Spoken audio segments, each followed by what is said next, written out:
Duha ka mga tao nga gitudlong nagpaluyo sa mga peke nga RT-PCR test result na dakpan sa National Bureau of Investigation NBI-7 mga lumargahay gikan sa Sugbo padung sa ubang mga lugar nga nagkinahanglan og swab test result mao iyang mga kliyente. Ani ang report ni Faye Marie Dumabok sa dugang detalye nini live from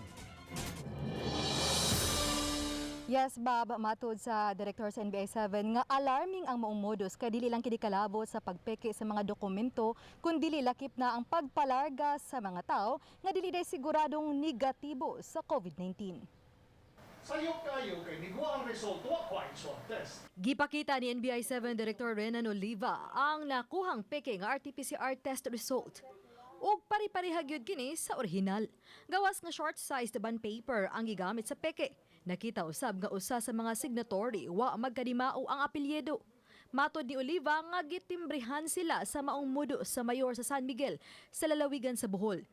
Gahapon, maong gihimo dayon nilang entrapment operation diha sa pantalan sa Dakbayan sa Sugbo ug nasikop sila si Rogelio Nebres ug Rakim Busara.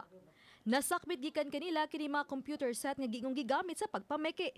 We're going to Tagbilaran and to Bigun, Bohol sa Pier 1 and Pier 3. Nagibaligya for 1,500 na makuha din nimo in an hour. Why swab?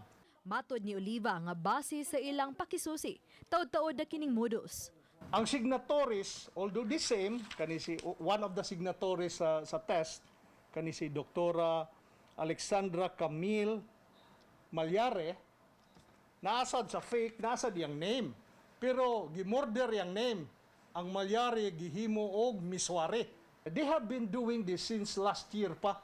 Katong kainitan pa sa pandemic. So very sad, pila na ka ni ka documents. Giangko ni Nebres ang salaod apan matod niya tulo pa lang ang iyang napahimuan sa maong dokumento. Apan si Busara hugot nga nahimakak sa pasangil. Pausar ako kay mo ato ma'am kada nagpa-print ma'am ba. Nya ako ra to gisave nya. Last week ra to. Wala ma'am ako kahimog swab ma'am. Paghapon wala ko kasukuan. Wala.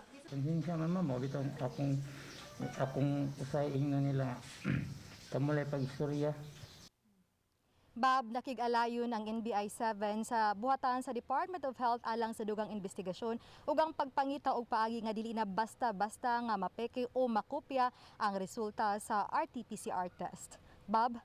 Daghang salamat Faye Marie Dumabok sa imong live report.